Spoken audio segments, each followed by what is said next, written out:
பக்தி ஒளி நேயர்களுக்கு அடியேன் கோவிந்த பட்டரின் கோடானு கோடி நமஸ்காரம். அனைவருக்கும் அடியேன் கோவிந்த பட்டரின் ஆங்கில புத்தாண்டு நல்வாழ்த்துக்கள். இந்த புத்தாண்டுல எல்லா வளமும் பெற்று நன்றாக வாழ வேணுமாய் எல்லாம் வல்ல இறைவனை நான் உங்களுக்காக பிரார்த்திக்கிறேன். இந்த வருஷத்துல இருந்து நம்ம கஷ்டம் பயணுங்க.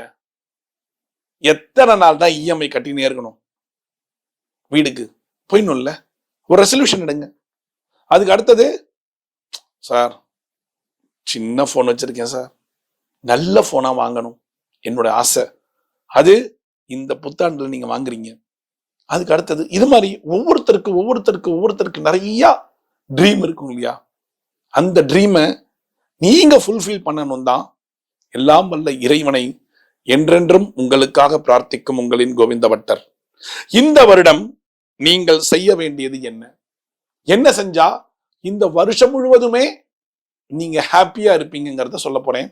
இந்த புத்தாண்டு பொழுது செய்யுங்கள். காலங்காத்தால ஏந்திரிச்சு சோம்பேறித்தனம் படாதீர்கள். லீவு இன்னைக்கு, சோம்பேறித்தனம் வேணாம். நேர காலங்காத்தால குளிங்க, ஏந்திரிச்சு குளிங்க. மார்கழி குளிர் இருக்கும், பரவாயில்ல. அப்படி சுட சுட ஹாட் வாட்டரை போட்டு நல்லா குளிச்சுட்டு உங்க வீட்டுல நீங்க செய்ய வேண்டிய காரியம், ஃபர்ஸ்ட் உங்களுடைய பூஜை ரூமை 31ஆம் தேதி ராத்திரியே சுத்தம் பண்ணிடுங்க. சுத்தம் பண்ணிட்டு இன்று விளக்கேற்றி உங்க வீட்டுல இன்னைக்கு கண்டிப்பா காலையில சுப்ரபாதமும் கந்த சஷ்டியும் ஒலிக்க வேண்டும் என்று நல்லா விளக்கேற்றி ஜாக்கிர ஜோதி ரூபாய நமஹ அப்படின்னு மந்திரத்தை சொல்லி விளக்கேற்றுங்கள். விளக்கேற்றிட்டு வந்து சுப்ரபாதத்தை போடுங்க, கந்த சஷ்டி போடுங்க. உங்க வீட்டுல எல்லா பக்கமும் ஒலிக்கட்டும். ரைட்டுங்களா? அடுத்தது பெருமாளுக்கு உங்களுடைய பூஜை ரூம், அதாவது எல்லாரையும் நான் பெருமாள் தான் சொல்லுவேன், உங்க வீட்டு பூஜை ரூம்ல இருக்கிற சுவாமிகளுக்கு பால் பாயசம் நிவேதனம் செய்யுங்கள் என்று. ஏன்னா பால் நம்ம வாழ்க்கையில ரொம்ப ஒன்றின ஒண்ணு இல்லையா? என்னன்னா எதுக்குமே என் வீட்டுல பஞ்சம்ங்கிற ஒரு வார்த்தை வரக்கூடாது. எல்லாமே என் வீட்டுல கிடைக்கணும். அரிசி இருக்கணும், பருப்பு இருக்கணும், எல்லாம் இருக்கணும். அது வாங்கக்கூடிய சக்திய கடவுள் அருள் பாலிக்கணும். ரைட்டுங்களா? இந்த விஷயத்தை கடவுள்கிட்ட வேண்டிக்கோங்க. ஒண்ணு. இரண்டாவது, எப்படி பாலானது பொங்குமோ அது மாதிரி என்னுடைய வீட்டுல சந்தோஷம் என்றென்றும் பொங்கி வழிய வேண்டும். 2. மூன்றாவது, எங்க வீட்டுல யாருக்குமே வியாதி வரக்கூடாது. உங்க வீட்டுல மட்டும் இல்ல, லோகக்ஷேம மகாமிகம் ஆரத்தி காட்டும் போது சொல்லக்கூடிய வார்த்தை என்ன தெரியுமா? பரித்ராணாய சாத்துனாம் விநாசாய சதுஷ்கிருதாம் தர்ம சமஸ்தா பனார்த்தாய சம்பவாமி யுகே யுகே சர்வம் ஸ்ரீகிருஷ்ணார்ப்பணம் அப்படிங்கிற ஒரு வார்த்தையை சொல்லிட்டு ஒரு ஆரத்தி காட்டுங்க. லோகத்துக்குங்க, லோகத்துல யாருக்கும் வியாதி வரக்கூடாது, எல்லாம் நன்றாக இருக்கணும். 3. 4வது, துன்பம் என்பது எங்கேயும் இருக்கக்கூடாது, நல்லபடியா இருக்கணும். 5வது, யாருக்கெல்லாம் என்னென்ன தேவையோ அந்த தேவைகளை கடவுள் நிவர்த்தி செய்ய வேண்டும். 5 ரெசல்யூஷன் உங்க வீட்டுல பாஸ் பண்ணுங்க கடவுள்கிட்ட. உலகத்துக்காக வேண்டினா உங்களுக்கு உடனே நடக்கும். பண்ணிட்டீங்களா? சார், சாமி மற்றவங்களுக்காக நான் எங்க வேண்டிக்கணும்? அப்படி இல்லைங்க கணக்கு. அடுத்தவர்களுக்காக நீங்கள் பிரார்த்தனை பண்ண உங்களுக்கு அந்த காரியம் உடனே நடக்கும், கண்டிப்பா நடக்கும். ஆச்சா? எல்லாம் முடிச்சிட்டீங்களா? விபூதியோ நாமமோ ஏதோ ஒன்று நெத்தியில வைத்துக்கொண்டு பூஜை பண்ணுங்க. கிளம்புங்க, கோயில் கிளம்புங்க. அவ்வளவுதான், கோயில் போங்க. இன்று கடவுளை பாருங்கள். எந்த கோவில் வேணாலும் போங்க. பகவானுடைய தரிசனம் இன்று கோடி புண்ணியம். அங்க போயிட்டு பகவானுடைய சன்னிதானத்துல நில்லுங்க, உட்காருங்க. அப்படியே பகவானை பிரார்த்தனை பண்ணுங்க. கும்பல் இருக்கா பரவாயில்லைங்க, பிரகாரத்துல உட்காருங்க. அப்படியே கடவுளை நினைச்சு நீ தியானம் பண்ணுங்க. எனக்கு எல்லாமே நல்லது நடக்கணும், இந்த லோகத்துக்கு நல்லது நடக்கணும் வேண்டிக்கோங்க. என்ன பிரார்த்தனை உங்களுக்கு இருக்குங்க? என்ன இருக்கு? நியூ இயர் ஆச்சுன்னா எனக்கு அப்படி ஒரு ப்ரமோஷன் போடுறேன்னாங்க, அது நடக்கணும் சுவாமி. அப்புறம் ஒரு இன்கிரிமெண்ட் வந்தா நல்லா இருக்கும் இருக்கா? குழந்தை பாக்கியம் யாருக்கு இல்லையோ இன்று கடவுளிடம் பிரார்த்தனை செய்யுங்கள். அருமையான குழந்தை, கண்ணனை மாதிரி ஒரு குழந்தை பிறக்கணும். ராதா மாதிரி ஒரு பெண் குழந்தை பிறக்கணும், வேண்டிக்கோங்க, நல்லா வேண்டிக்கோங்க. இன்று எல்லாத்தையும் மறந்து விட்டுருங்க. எந்த பிரச்சனை எல்லாத்தையும் தூக்கி ஓரம் கட்டுங்க, எல்லாத்தையும் தூக்கி ஓரங்க, ஸ்ட்ரெஸ் எல்லாத்தையும் போட்டுருங்க. இன்னைக்கு அந்த கடவுளுடைய அனுகிரகம் காலங்காத்து. உங்களுக்கு பிடிச்ச கோவில் எதோ அங்க போங்க. எந்த கோவில் பிடிக்கும்? சிவனை பிடிக்குமா, பெருமாளை பிடிக்குமா, பிள்ளையார பிடிக்குமா, முருகனை பிடிக்குமா, யார பிடிக்குமா, சரி போயிடுங்க. அங்க உட்கார்ந்து பிரார்த்தனை செய்யுங்கள். இன்று முதல் நான் எந்தவித தவறுகளையும் சரி, தெரிந்தோ பாவங்களையும் சரி செய்ய மாட்டேன். அடுத்தவர்கள் நன்றாக இருக்க வேண்டும் என்று பிரார்த்தனை பண்ணுவேன். பொறாம படமாட்டேன். எத்தனையோ பேர் வீட்டுல அக்கம் பக்கத்துல சண்டை இருக்குல்ல, சண்டை போட மாட்டேன், சண்டை போட மாட்டேன். நீங்க உங்க அடுத்த வீட்டுல நிறைய பேர் கால் பண்ணிருக்காங்க, சாமி நல்லா கோலம் போட்டு போவேன் சாமி, எழுத்த வீட்டுல இருந்து வந்து தண்ணியை ஊற்றி அழிச்சிட்டு போயிடுவாங்க. அது எவ்வளவு பெரிய பாவம் தெரியுமா? அந்த பாவத்துக்கு நீங்க ஆளாகாதீங்க. பெருமாள்கிட்ட வேண்டிக்கோங்க. ஐயோ, இந்த மாதிரி எண்ணங்கள்லாம் எனக்கு இருக்கு, இந்த எண்ணத்தை கலைந்து விடு சுவாமி. இருக்கு, நிறைய பேருக்கு இருக்கு. அடுத்தவன் உருப்பிட்டா நமக்கு பிடிக்காது. அந்த எண்ணங்களை நான் விட்டு வெளியே வாங்க. இன்று ஆமையை விட்டு எனக்கு ஆமை வேண்டாம். என்ன ஆமை? பொறாமை, முடியாமை, தெரியாமை. அது என்னை விட்டு கலைஞ்சு போகணும். வேண்டிக்கோங்க. ஏன்னா நம்ம வாழ்க்கையில கற்றுக்கொண்டே இருக்க வேண்டுங்க. நல்லது செய்யணும், நல்லது நினைக்கணும், நல்லவர்களோடு பழகணும். உண்மையா? இந்த மாதிரி ஒரு ரெசல்யூஷனை இந்த நியூ இயர்ல நீங்க எடுக்கிறீங்க.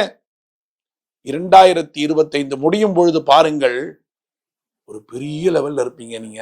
உண்மை, நிதர்சனமான உண்மைங்க. இது நிதர்சனமான உண்மை. நல்லது செய்யுங்க, அடுத்தவர்களுக்காக பிரார்த்தனை பண்ணுங்க. நம்ம நடந்துட்டே இருக்கோம், ஒரு ஆம்புலன்ஸ் சர்றன்னு போது நின்னுடுங்க. கடவுளே, அந்த உயிர் நல்லபடியா பொழைச்சு நல்லா இருக்கணும், வேண்டிக்கோங்க. உண்மைங்க, உண்மைய சொல்றேன். உங்க வீட்டு பக்கத்துல ஒருத்தங்க பிரசவத்துக்கு போறாங்க, நீங்க போய் கடவுள்கிட்ட வேண்டிக்கோங்க, நல்ல சுகப்பிரசமாயி தாயும் சேயும் நன்றாக இருந்து வீடு திரும்ப வேண்டும், வேண்டிக்கோங்க. தப்பே கிடையாதுங்க, தப்பு கிடையாது. நல்லதை எப்படி வேணாலும் செய்யலாம். அதாவது பிசிக்கலா போய் ஹெல்ப் பண்ணுங்கிற அவசியம் இல்லை. பிரார்த்தனை மூலியமாக நல்லது செய்யலாம், நல்ல வார்த்தைகள் மூலியமாக நல்லது செய்யலாம். வார்த்தைகள்ல நல்லது பேச கத்துக்கோங்க. உங்க வீட்டுல சண்டை நடக்குதா, புருஷன் பொண்டாட்டி சண்டை நடந்து மண்டை உடையுதா, அப்படியே கெட்ட வார்த்தை ஸ்லோ அப்படியே வந்துட்டே இருக்கும்.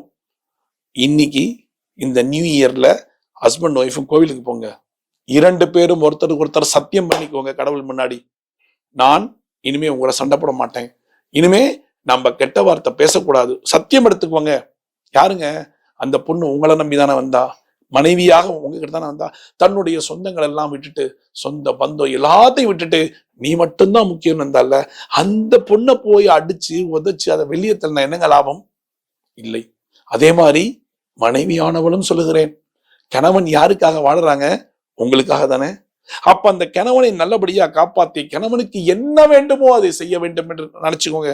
நீங்க வேலைக்கு போற கணவன் மனைவியா இருந்தாலும் சரி, இல்ல மனைவி வீட்டுல இருக்காங்க கணவன் வேலைக்கு போறாங்க இருந்தாலும் சரி, இந்த ரெசல்யூஷனை கண்டிப்பா வச்சுக்கோங்க. இந்த வருஷத்திலிருந்து ஒருத்தருக்கு ஒருத்தர் புரிந்து கொண்டு நல்ல வாழ்க்கை வாழ வேண்டும் என்ற ஒரு அந்யோன்யத்தை சத்திய பிரமாணமா 2 பேரும் ஒருத்தருக்கு ஒருத்தர் எடுத்துக்கோங்க. எடுத்துக்கிறீங்களா? எல்லாருங்க அம்மா அப்பாவை யாரெல்லாம் காப்பாத்தலையோ அவங்க ஒரு ரெசல்யூஷன் எடுங்க. சத்தியமா சொல்றேங்க, அம்மா அப்பாவை பரிதவிக்க விட்டுட்டோம்னா கடைசி காலம் நமக்கு சும்மா இருக்காதுங்க. நிஜமா சொல்றேன், சும்மா இருக்காது. என்ன பண்ணுங்க? ஏன்னா காலம் ஒரு மிகப்பெரிய அருமருந்து. எல்லாரும் மறக்கலாம், உங்க அம்மா அப்பா உங்களை மறக்கலாம், ஆனா காலம் மறக்காது.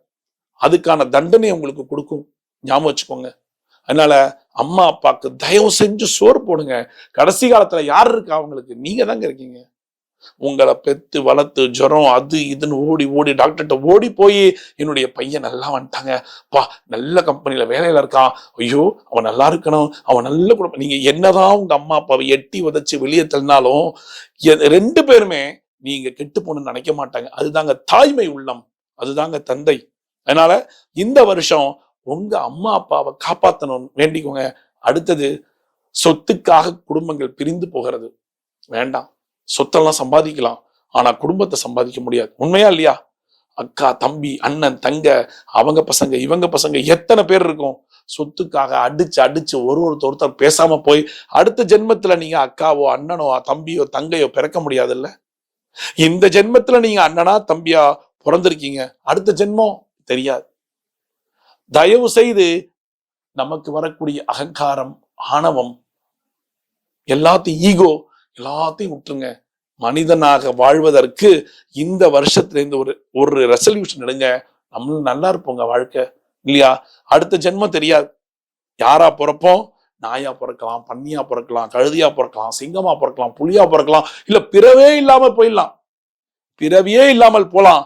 ஆனா அடுத்த ஜென்மத்துல நீதான் எனக்கு தங்க, நான் தான் உனக்கு அக்கா, நீதான் எனக்கு அண்ணன் இருக்குமா?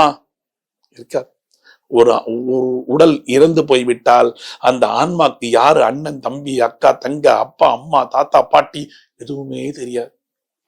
தயவு செய்து இந்த வருடம் அது ஈகோ எல்லாத்தையும் விட்டு அண்ணன், தம்பி, அக்கா, தங்க, நண்பர்கள் எல்லாருமே அந்யோன்யமா பழக கத்துக்கோங்க. ஏன்னா நமக்கு அன்பு தாங்க முக்கியம், வேற எதுவுமே முக்கியம் இல்லை. அன்பே சிவம், ரைட்டா? கடவுள் எங்க வாழுகிறார்? அன்பான உள்ளத்தில் தான் வாழுகிறார். அதனால தயவு செய்து நல்லதை நினைப்போம், நல்லதை நடக்கும், நன்றாகவே வாழ்வோம். ரைட்டுங்களா? மீண்டும் ஒரு முறை சொல்லிக்கிறேன், அனைவருக்கும் அடியேன் கோவிந்த பட்டரின் ஆங்கில புத்தாண்டு வாழ்த்துக்கள். மீண்டும் ஒரு சாஸ்திர சம்பிரதாயத்தில் நான் உங்களை சந்திக்கிறேன். பக்தி ஒளி நேயர்களுக்கு அடியேன் கோவிந்த பட்டரின் கோடானு கோடி நன்றிகள்.